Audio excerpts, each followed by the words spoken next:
কথায় না বড় হয়ে কাজে বড় হবে।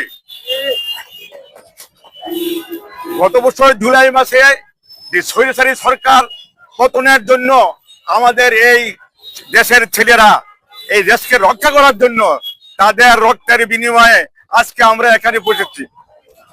তাদেরকে এই দলকে হিংসাত্মকমূলক বিভিন্ন পার্টি যারাকে আমরা এখান থেকে স্বৈরাচারদেরকে বিয়ে করেছি তাদের পেছনে এখনো বাংলাদেশে ঘুরছে। তাই আপনারা আজকে দেখতে পাচ্ছেন এই পার্টিটা অত্যন্ত সুন্দরভাবে কাজ করে আগে যাচ্ছে। দেশে বিভিন্ন স্থানে তারা বিভিন্ন সুন্দরভাবে বক্তব্য রাখছে এবং দেশের কিছু উন্নয়নমূলক কাজে তারা আগে যাচ্ছে। এই মুহূর্তে দেখে অন্যান্য পার্টিগুলি তাদের হিংসায় পরিণত হয়েছে। তাই তারা বিভিন্নখানে আমাদের ছেলেদের উপর হামলা চালাচ্ছে, যেমন মুরাদনগর যে হামলাটি চালাচ্ছে অত্যন্ত অযৌক্তিক ভাবে, এবং তারা আমাদের সাংবাদিকদেরও ছাড়ে নাই।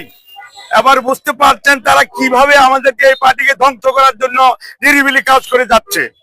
আমরা এখানে বলতে পারি আমাদের এই পার্টির এনসিপির কোন পার্টির কোন ছেলে যে যদি কেউ যদি বলতে পারে তারা চাঁদাবাজি করেছে এবং তারা টেন্ডারে অংশগ্রহণ করেছে এবং টেন্ডারের সরকারের বিরুদ্ধে কোন টেন্ডারের বিরুদ্ধে তারা দল গঠন করেছে, টানা নিয়েছে, আমি প্রশাসনকে বলবো আমাদেরকে যদি জানায় তারা আমরা তাৎক্ষণিক আমরা ব্যবস্থা গ্রহণ করব।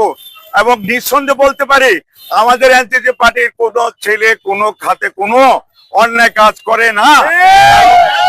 তারা দেশের জন্য প্রাণ দিয়েছে এবং ভবিষ্যতে প্রয়োজনে তারা আরো রক্ত দিতে তারা প্রস্তুত আছে। আশা করি আমাদের এই যুবকরা ভবিষ্যতে এই দলকে নিয়ে এগিয়ে যাবে নিঃসন্দেহে এবং দেশের জন্য কিছু গড়ে তুলবে। দেশকে তারা ভালোবাসে কারণ তার প্রমাণ করেছে তাদের প্রাণ দিয়ে।